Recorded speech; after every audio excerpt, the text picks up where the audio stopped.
اعوذ باللہ من الشیطان الرجیم بسم اللہ الرحمن الرحیم ان اللہ وملائکتہ یصلون علی النبی یا ایہا الذین آمنوا صلوا علیہ وسلموا تسلیما اللہم صلی علی سیدنا و نبینا و شفیعنا و مولانا محمد وعلی آل محمد وبارک وسلم۔ محترم خواتین و حضرات، السلام علیکم۔ پیام صبح کے ساتھ ایک بار پھر حاضر میں ہوں آپ کا میزبان انیق احمد۔ خواتین و حضرات، جیسا کہ آپ جانتے ہیں کہ ماہ رمضان کے حوالے سے یہ خصوصی پروگرام، خصوصی موضوعات ہم نے ان کا انتخاب کیا ہے اور ایک ایک موضوع پر اپنے ملک کے جید علماء سے بات کروا رہے ہیں، سیکھ رہے ہیں کہ ان موضوعات کے حوالے سے ہمارا دین ہماری کس کس طرح رہنمائی کرتا ہے۔ آج خواتین و حضرات ہمارا موضوع ہے کہ دین پیش کرنے کا حکیمانہ انداز۔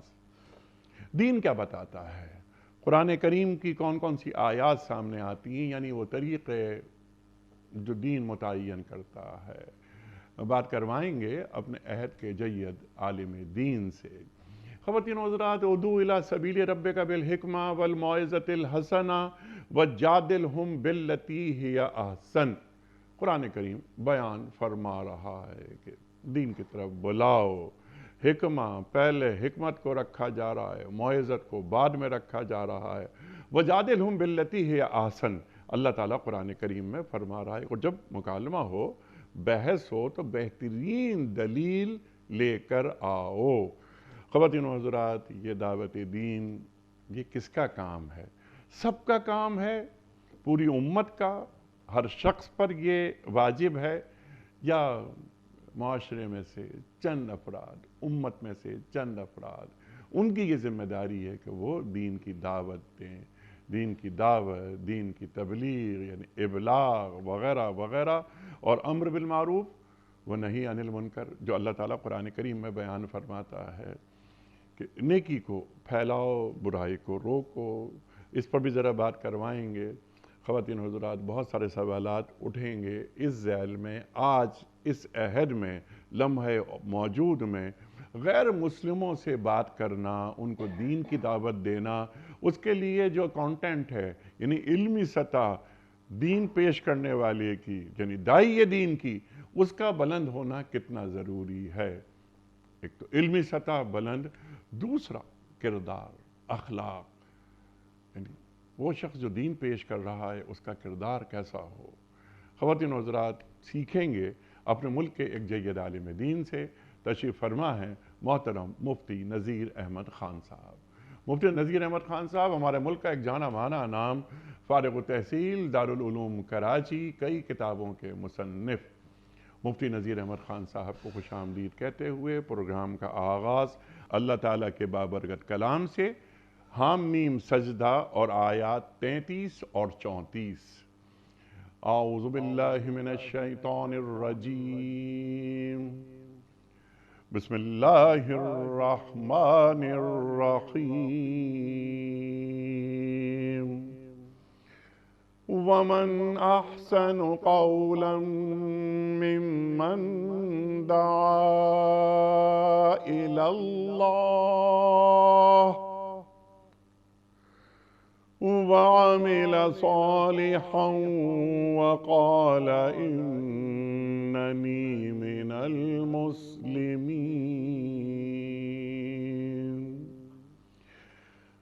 ولا تستوی الحسنة ولا السیئة ادفع بالتي هي أحسن فإذا الذي بينك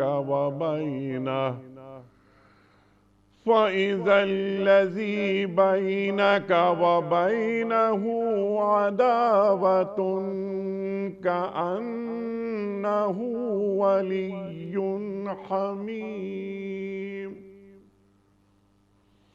كأنه ولي حميم۔ صدق اللہ العظیم۔ اور اس شخص کی بات سے اچھی بات اور کس کی ہوگی جس نے اللہ کی طرف بلایا اور نیک عمل کیا اور کہا کہ میں مسلمان ہوں، اور اے نبی صلی اللہ علیہ وآلہ وسلم، نیکی اور بدی یکساں نہیں ہیں، آپ بدی کو اس نیکی سے دفع کیجئے جو بہترین ہو۔ آپ دیکھیں گے کہ آپ کے ساتھ جس کی عداوت پڑی ہوئی تھی وہ جگری دوست بن گیا ہے۔ خواتین حضرات، محترم مفتی نذیر صاحب کی خدمت میں آج کے پروگرام کے حوالے سے پہلا سوال، حضرت ارشاد فرمائیے کہ دین پیش کرنے کا جو بہترین انداز، حکیمانہ انداز، تو دین کا جو طریقہ تبلیغ ہے یا نصاب تبلیغ ہے وہ کیا ہے؟ بسم اللہ الرحمن الرحیم، نحمد و نصلی علی رسول الکریم، اما بعد۔ سب سے پہلے تو ہم یہ کہیں کہ بحیثیت مسلمان کے ہمارا فرض صرف عبادت کرنا نہیں ہے بلکہ دین کی محنت کرنا بھی ہے، اور محنت دین اس کے پھر دو پہلو ہیں۔ ایک اس کا درجہ فرض عین کا ہے اور ایک اس کا درجہ فرض کفایہ کا ہے۔ فرض عین یہ ہے کہ جہاں میں ہوں میرے ارد گرد کوئی گناہ ہو رہا ہے تو اس گناہ کو روکنا، اس جرم کو روکنا، یہ میرا فرض ہے۔ اپنی ذات تک میں یہ کہوں کہ میں بچا ہوا ہوں کافی ہے نہیں، خود بچنا، دوسروں کو بچانا، یہ فرض عین کے درجے میں۔ پھر اس کے تین درجے۔ جی ہاں۔ ایک درجہ یہ ہے کہ اگر میرا اختیار ہے تو اپنے اختیار کو سامنے رکھتے ہوئے اگر مجھ میں روکنے کی طاقت ہے تو میں بند کر دوں وہ برائی۔ دوسرا درجہ یہ ہے کہ اگر میرا اختیار بولنے کی حد تک ہے تو میں جہاد باللسان کے ذریعے سے انہیں تذکیر کروں، سمجھاؤں۔ اور تیسرا درجہ یہ ہے کہ کم سے کم اگر کچھ نہ ہو تو یہ کہوں کہ یہ برا ہو رہا ہے، دل میں اس کو برا سمجھوں۔ اور یہ ایمان کی یہ ضعیف ترین شکل ہے۔ ادنا درجہ۔ یہ بات میں اس لیے عرض کر رہا ہوں کہ آج ایک تصور یہ ہے کہ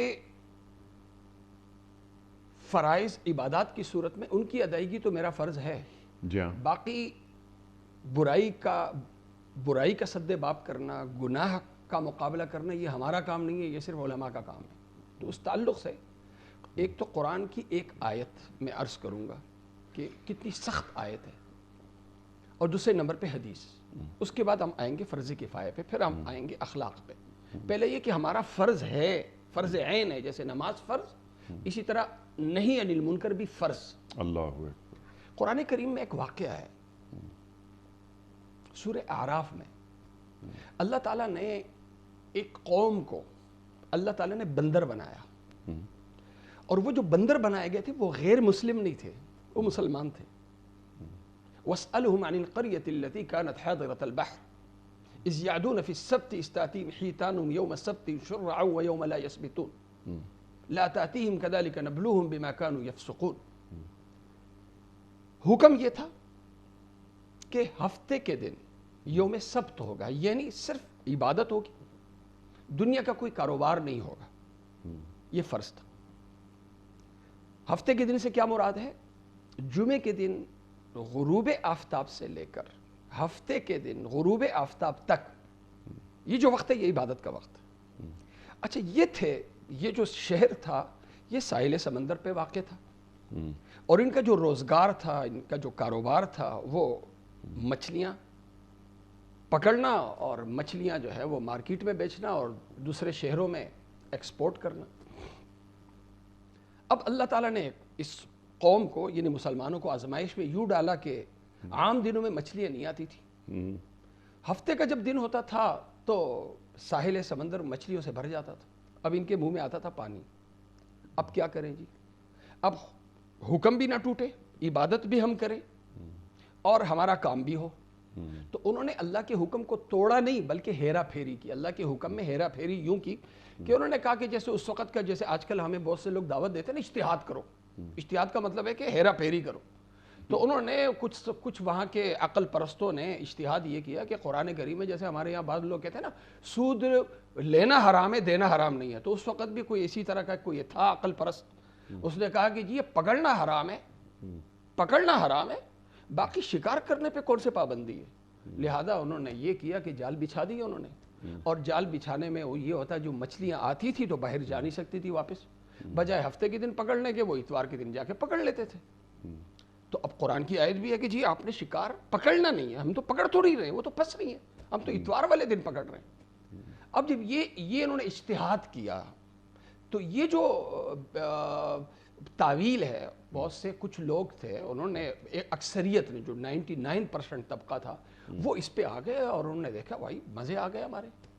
ایک طبقہ ایسا تھا کہ انہوں نے کہا کہ بھائی ہم نے نہیں کرنا، خود بھی نہیں کرنا، لیکن دوسرے کر رہے ہیں تو انہوں نے اپنی قبر میں جانا ہے، ہم نے اپنی قبر میں جانا ہے، یعنی فرض خود تو بچے لیکن دوسروں کو بچانے کی فکر نہیں کی۔ اور ایک طبقہ جو علماء کا طبقہ تھا انہوں نے کہا نہیں، ہمارے دو فرائض ہیں، خود بھی بچنا اور دوسروں کو روکنا، یہ دونوں فرائض ہیں ہمارے۔ بہرحال ہوا یہ کہ آزمائش کا شکار وہ دینی طبقہ، یہ امر بالمعروف نہی عن المنکر کرنے والا جو داعی طبقہ تھا، وہ آزمائش کا یوں شکار ہوا کہ وہ دن بدن غریب ہوتا گیا، اور یہ خدا کے دین سے کھیلنے والے دن بدن جو ہیں وہ کیا کہتے ہیں لکھ پتی تھے تو کروڑ پتی تو ارب پتی، وہ یعنی دنیا میں انتہا ہو گئی۔ اللہ کی طرف سے آزمائش تھی۔ ایک دن ایسا ہوا کہ اللہ تعالیٰ کا عذاب آیا۔ قرآن کہتے ہیں وَأَنْجَيْنَا الَّذِينَ يَنْهَوْنَ عَنِ السُّوءِ، ہم نے ان سب کو بندر بنایا اور اس عذاب سے بچے وہ جو دوسروں کو اس برائی سے روکتے تھے۔ وَأَخَذْنَا الَّذِينَ ظَلَمُوا بِعَذَابٍ بَئِيسٍ بِمَا كَانُوا يَفْسُقُونَ، جو اس گناہ میں مبتلا تھے اللہ تعالیٰ نے ان سب کو بندر بنایا۔ قرآن یہ نہیں کہہ رہا کہ جو بچ رہے تھے ان کا کیا ہوا، قرآن خاموش ہے، یعنی ایک طریقے سے قرآن ان لوگوں کی خاموشی کو حکیمانہ خاموشی پہ مبنی قرار نہیں دے رہا، بلکہ مجرمانہ خاموشی پہ مبنی قرار دے رہا ہے کہ خدا کا حکم ٹوٹ رہا تھا، خلاف دین کام ہو رہا تھا، تمہاری ایمانی غیرت کیوں نہیں جاگی؟ ٹھیک ہے، وہ بنی اسرائیل تھے، تو عرض کروں وہ امت معزول ہو گئی، سنیں اب ہم امت معمور ہیں۔ معمور ہے، عرض کروں، ٹھیک ہے، امت معمور وہ تھی، یہ مسلمان تھے، غیر مسلم نہیں تھے، اپنے وقت میں کیا تھے؟ مسلمان تھے۔ اللہ کے ایک حکم کو یعنی نہیں عن المنکر کو چھوڑنے کی وجہ سے خدا کا ان پر عذاب آیا۔ اب آگے ہم آئے، امت معمورہ یہ ہے کنتم خیر امت اخرجت للناس تأمرون بالمعروف وتنہون عن المنکر۔ اللہ کی نبی صلی اللہ علیہ وسلم نے، بخاری شریف کی روایت ہے، آپ نے مثال دی نہیں عن المنکر کرنے والے، انہوں نے کہا، اللہ کی نبی صلی اللہ علیہ وسلم نے فرمایا کہ یوں کہو کہ ایک جہاز ہے، اس کی دو چھتیں، کچھ لوگ اوپر رہ رہے ہیں کچھ لوگ نیچے رہ رہے ہیں۔ اب میٹھا پانی لینے کے لیے نیچے جو منزل میں رہ رہے ہیں وہ جاتے ہیں اوپر، اور بار بار اوپر جانے سے ان کو اوپر والوں کو کیا ہوتی ہے؟ تکلیف ہوتی ہے۔ تو انہوں نے کہا یار اوپر والوں کو تکلیف سے بچانے کا اب طریقہ یہ ہے کہ ہم نیچے سوراخ کر لیں، اور جو یعنی کچن کا کام ہے، برتن دھونے کا کام ہے، پینے کا پانی تو اوپر سے لے لیا کریں، لیکن جو دھلائی ولائی کے کام ہے نا وہ سارے ہم سمندر کے نیچے سے ایک سوراخ کر کے پانی لے لیا کریں گے۔ اللہ کے نبی صلی اللہ علیہ وسلم نے فرمایا اوپر والے اگر ان کی حماقت پر ان کو روکیں گے نہیں تو نیچے والے بھی غرق ہوں گے، اور نیچے والوں کے ساتھ اوپر والے بھی غرق ہوں گے۔ اللہ کی نبی صلی اللہ علیہ وسلم نے جتنی سخت وعید دعوت اور نہیں عن المنکر کے فریضے کے چھوڑنے پہ جو وعیدیں سنائی ہیں، اتنی وعید نماز چھوڑنے پہ، زکوٰۃ چھوڑنے پہ، حج چھوڑنے پہ نہیں سنائی۔ اللہ کے نبی صلی اللہ علیہ وسلم نے فرمایا لَتَأْمُرُنَّ بِالْمَعْرُوفِ وَلَتَنْهَوُنَّ عَنِ الْمُنْكَرِ، امر بالمعروف اور نہی عن المنکر ہر حال میں کرو، ورنہ کیا ہوگا او لَيُوشِكَنَّ اللَّهُ أَن يَبْعَثَ عَلَيْكُمْ عَذَابًا مِنْ عِنْدِهِ، ورنہ ان قریب اللہ تعالیٰ تم پر عذاب مسلط کر دے گا، تم پھر دعائیں مانگو گے اور تمہاری دعائیں قبول نہیں ہوں گی۔ اور دوسری حدیث میں اللہ کے نبی صلی اللہ علیہ وسلم نے فرمایا کہ ایک خاص طبقہ اگر گناہ میں مبتلا ہوگا اور اکثریت دین کی پابند، ایک خاص طبقہ ایسا جو اللہ کے حکموں کو توڑ رہا ہے، اگر یہ اکثریت اس اقلیت کو نہیں روکے گی تو اللہ تعالیٰ کا جب عذاب آئے گا تو وہ خاص عذاب نہیں ہوگا، وہ عمومی عذاب آئے گا، اللہ اکبر۔ عمومی عذاب۔ حضرت مسیح علیہ السلام اور حضرت داؤد علیہ السلام کی زبانوں سے اللہ تعالیٰ قرآن کریم میں لعنت بھیج رہا ہے۔ کن لوگوں پہ لعنت؟ اس پہ نہیں، اس پہ